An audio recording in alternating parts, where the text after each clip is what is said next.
ஆரம்பத்திலிருந்தே இது மாநில கட்சிகள் பெரும்பாலும் ஆளுமை செய்கிறது. அதனால ஒரு பெரிய தேசிய சிந்தனையை இங்கே ஊட்டாம முழுக்க முழுக்க மொழி சார்ந்த விஷயங்களை முன்னெடுப்பது, இனவாதத்தை முன்னெடுப்பது. ஓவைசி போன்ற தலைவர்களுடைய தாக்கத்தினால தெலுங்கானா, ஆந்திரா போன்ற மாநிலங்கள்லாம் பாஜக வளராமல் இருக்கு. ஓவைசியுடைய தாக்கம் என்பது தெலுங்கானாவையே தாண்டலை. நாங்கள் ஆட்சிக்கு வந்தால் முஸ்லீம்களுக்கான இடஒதுக்கீடு ரத்து பண்ணிடுவோம் அப்படின்னு சொல்லி வாக்கு கேட்குறாங்க. இதெல்லாம் மதவாத அரசியலுக்குள்ள வராதா? அதை நீங்கள் மதவாதமாக பார்ப்பதை விட அந்த கருத்தின் பின்னணியில் என்ன நடந்திருக்குன்னு பார்க்கணும். மதத்தின் பெயரால் இஸ்லாமிய மக்களை ஒருங்கிணைத்து வெளிப்படையாகவே பேசும் பொழுது இது ஆபத்தானது. ராமர் என்பவரை வெறும் கடவுளாக மட்டும் பார்க்காமல் அவருடைய ஆட்சி ஒரு மிகப்பெரிய லட்சியத்திற்காக மதத்தின் பெயரால் கொடுக்கக்கூடாது என்பதுல பாரதிய ஜனதா கட்சி தெளிவாக இருக்கு. இந்துக்களுக்குமே ஹிந்து என்ற அடிப்படையில் ஒருவருக்கு இடஒதுக்கீடு தரக்கூடாது.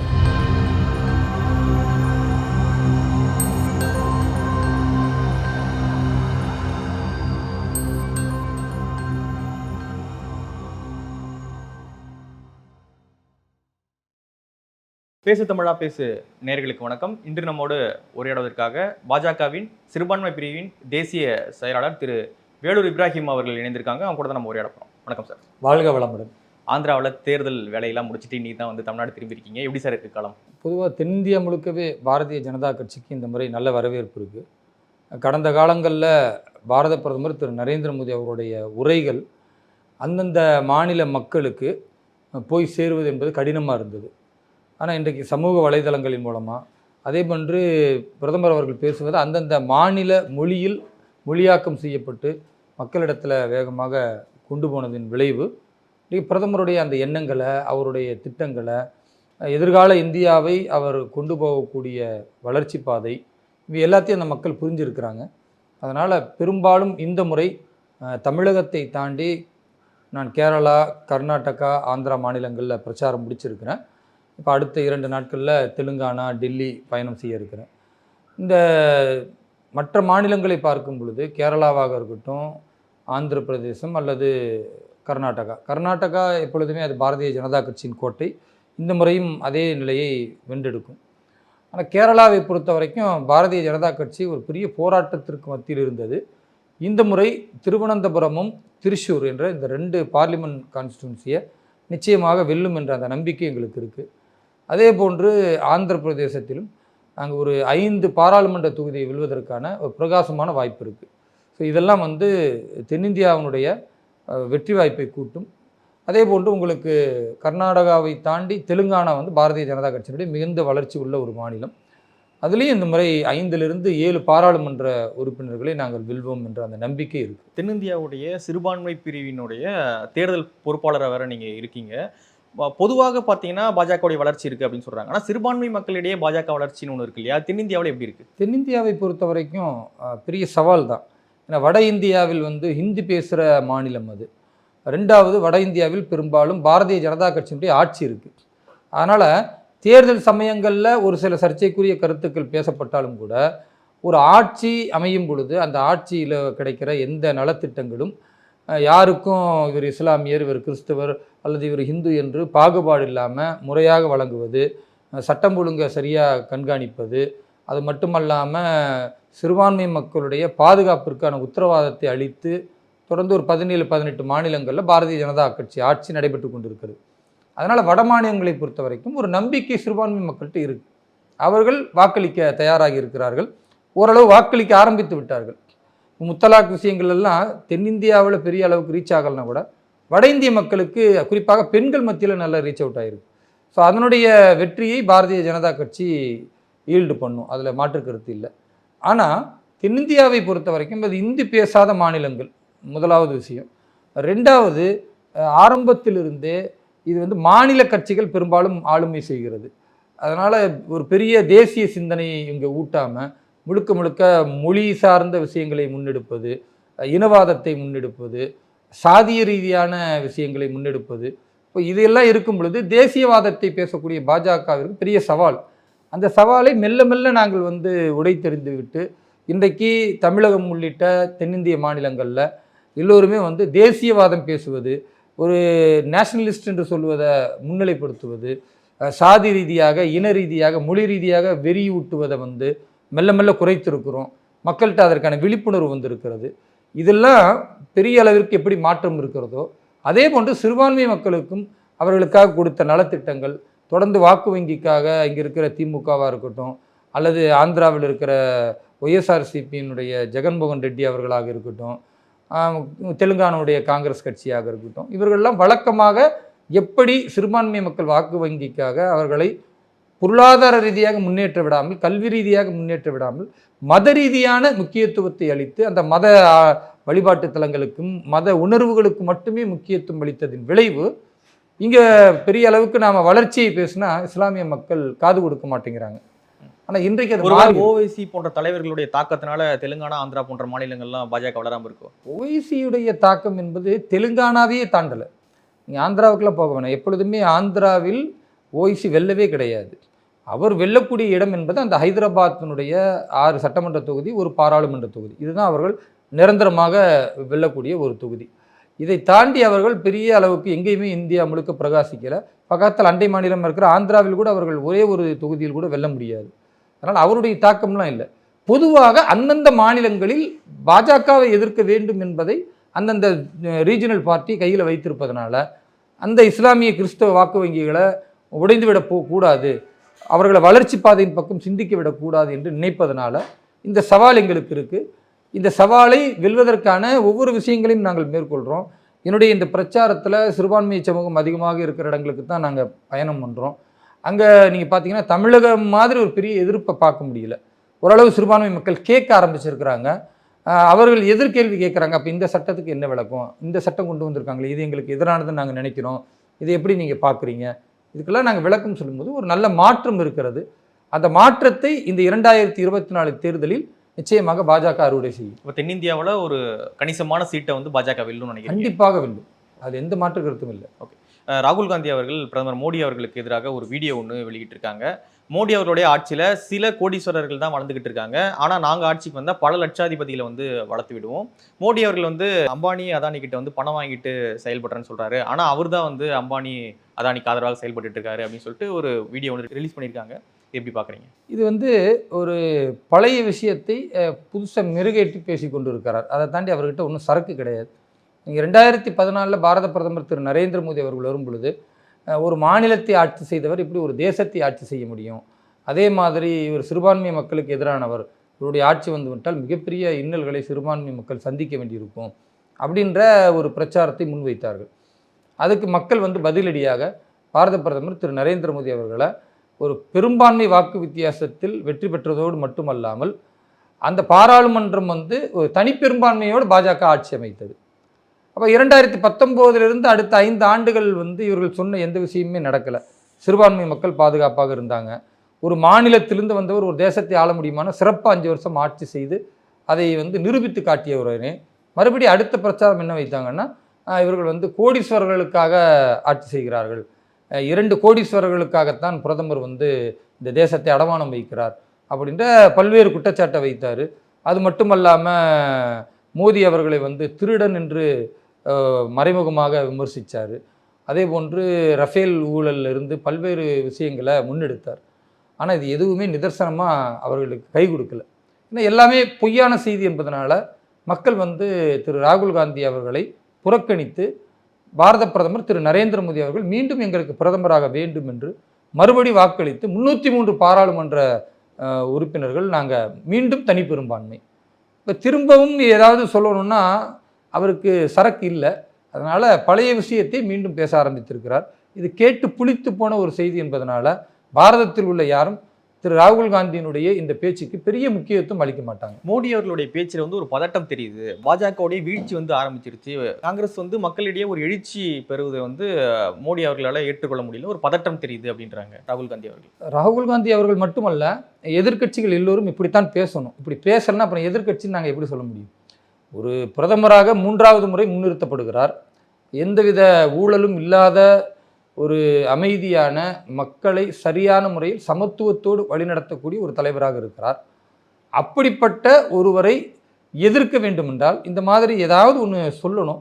சொல்லணும்னா அப்புறம் எதிர்க்கட்சி என்ற அந்தஸ்தை அவர்கள் இழந்து விடுவார்கள். ஆல்ரெடி 2 முறை பாராளுமன்றத்தில் காங்கிரஸ் எதிர்க்கட்சி அந்தஸ்து இல்லாமல் இருக்கிறது.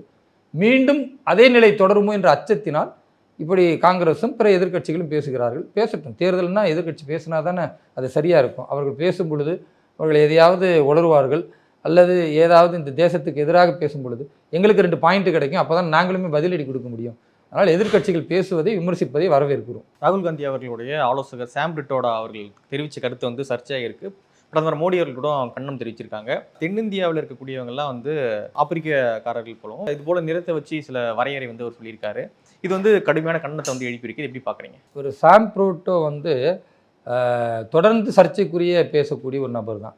கடந்த காலத்தில் கூட அமெரிக்காவில் உள்ள பொருளாதாரத்தில் எப்படி 45%, 55% மக்களுடைய பொருளாதாரத்தை பறித்துக் கொள்கிறார்களோ, அந்த மாதிரி எங்களுடைய ஆட்சி வந்தால் நாங்கள் கூட இங்கே அதிகமான பொருளாதாரம் உள்ளவர்களுடைய அந்த பொருளாதாரத்தை அரசு எடுத்துக்கொள்ளுன்ற மாதிரி பேசி அது பெரிய சர்ச்சையானது.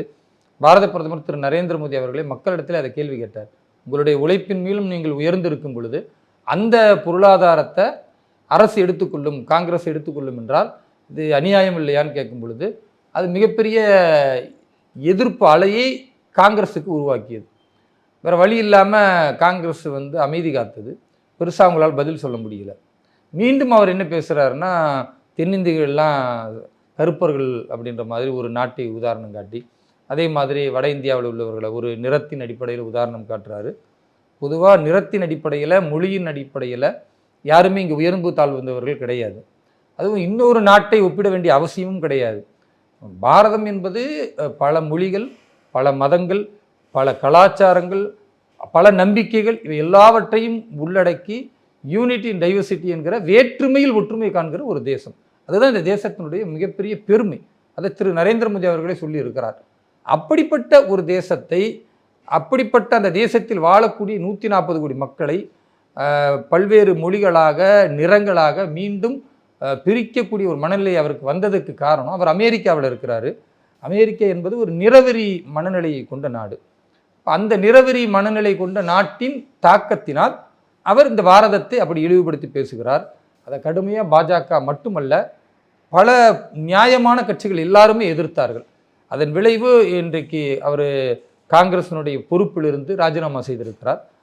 இது வந்து அடிப்படை என்ன காரணம்னா, காங்கிரஸ் கிட்ட பாரதத்தினுடைய கலாச்சாரத்தை சிந்திக்கிற ஒரு திட்டம் இல்லை, இந்த பண்பாட்டை பாதுகாக்கிற ஒரு எண்ணம் இல்லை. அதில் இருக்கக்கூடியவர்கள்லாம் மற்ற நாடுகளை உயர்த்தி பேசி அதோடு பாரதத்தை கம்பேர் பண்ணுற இந்த மனநிலை இருப்பதனால் வரக்கூடிய விளைவு, இந்த விளைவு ஆபத்தானது என்பதை மக்களிடத்தில் நாங்கள் கொண்டு போகிறோம். சிறுபான்மை மக்கள் வந்து பாஜகவை நோக்கி வராங்க.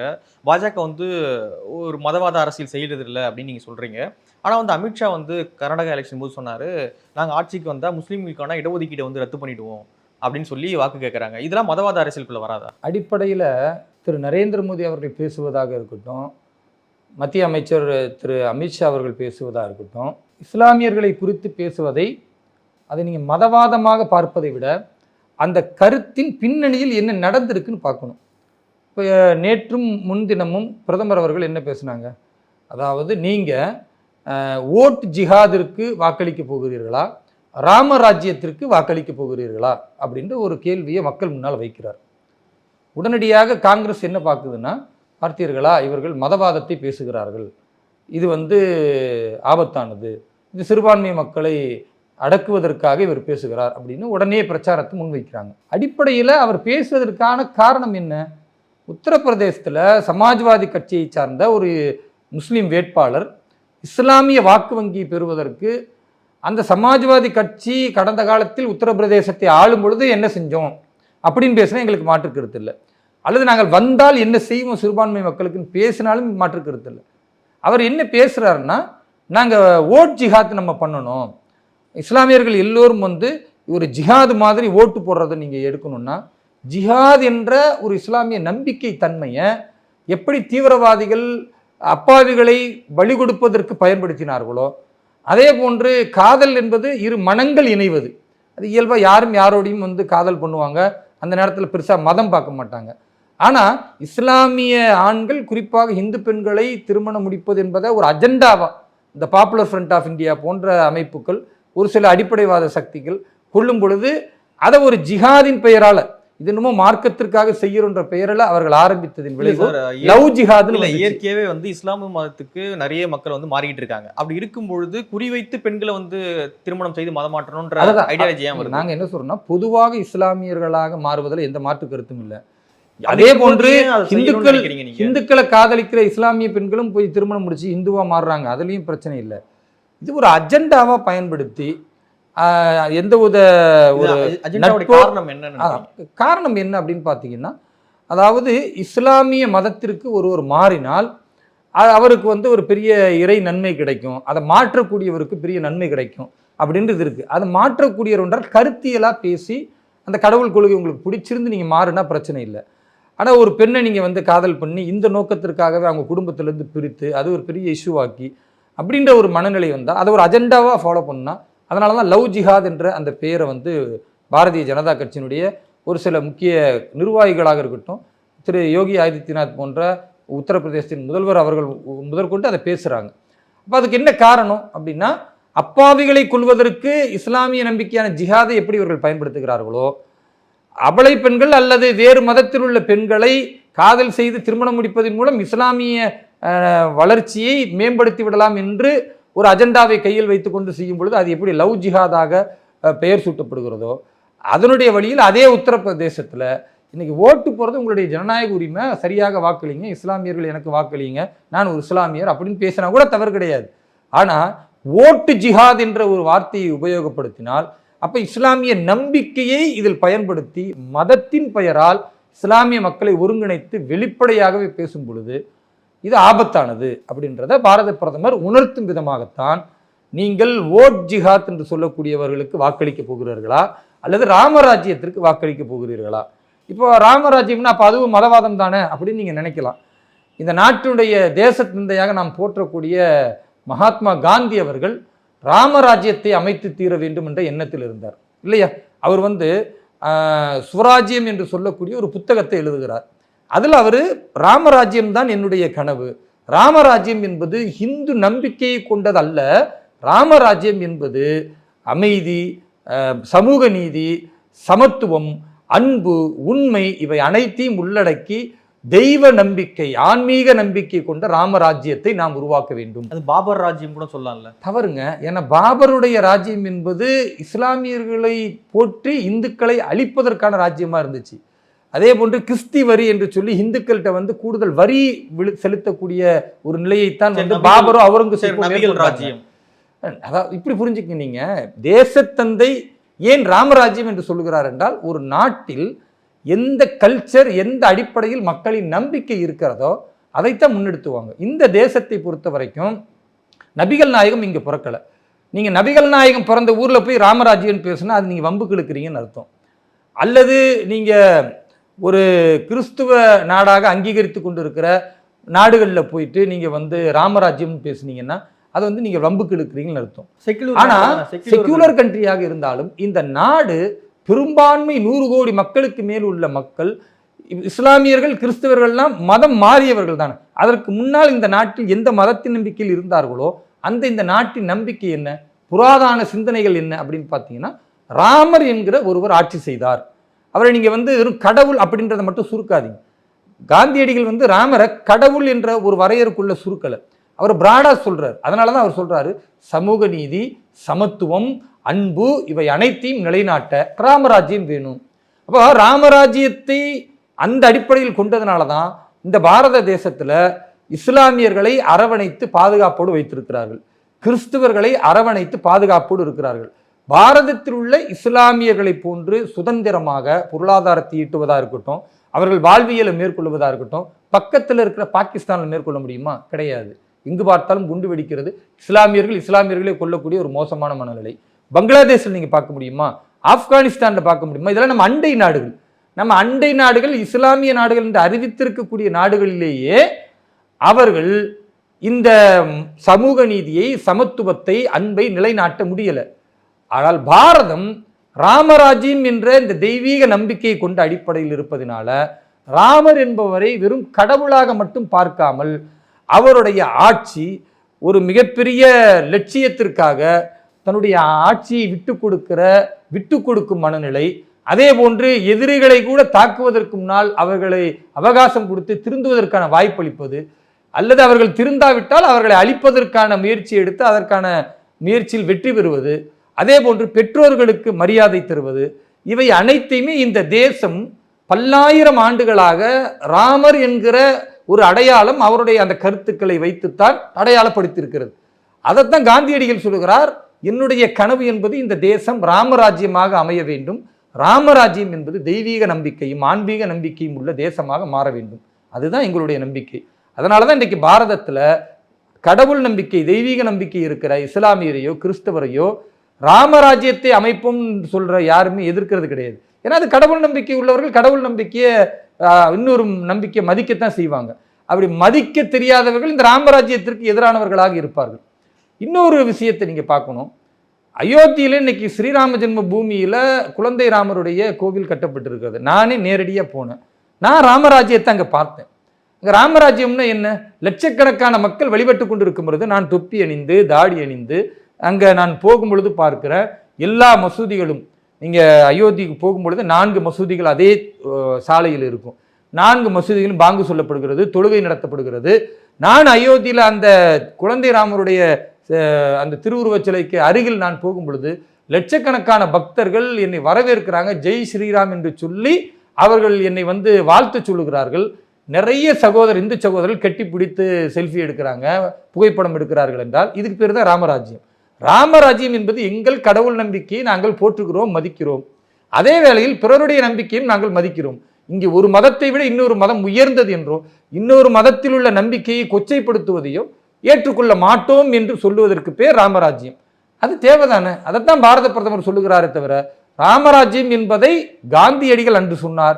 இன்றைக்கு பாரத பிரதமர் திரு நரேந்திர மோடி அவர்கள் அதை சொல்லி இருக்கிறார். ராமராஜ்யம் என்பது தேவை. ஓட் ஜிஹாத் என்பதோ லவ் ஜிஹாத் என்பதோ அல்லது தீவிரவாதத்தை மையப்படுத்தி இஸ்லாமிய மார்க்கத்தை கொச்சைப்படுத்துகிற ஒரு சில இஸ்லாமியர்கள் ஆயுதத்தை கையில் எடுக்கிற ஜிஹாதாக இருக்கட்டும், அது பாரதத்திற்கு தேவையில்லை. பாரதத்திற்கு ராமராஜ்யம் தேவை என்பதுதான் இங்குள்ள இஸ்லாமியர்களின் கருத்தாகவும் அமைய வேண்டும். அந்த கருத்தை அவர்கள் புரிந்து கொண்டு ஏற்றுக்கொள்ள வேண்டும் என்பது என்னுடைய நிலைப்பாடு. ஆனால் முஸ்லீம்களுக்கான இடஒதுக்கீடு ரத்து பண்ணிடுவோம் அப்படின்றதெல்லாம் எந்த மாதிரியான பேச்சு? முஸ்லீம்களுக்கான இடஒதுக்கீடு என்பதை ரத்து செய்வோம் அப்படின்னு சொல்றத திரு அமித்ஷா அவர்கள் சொன்னதா நீங்க பார்க்கக்கூடாது.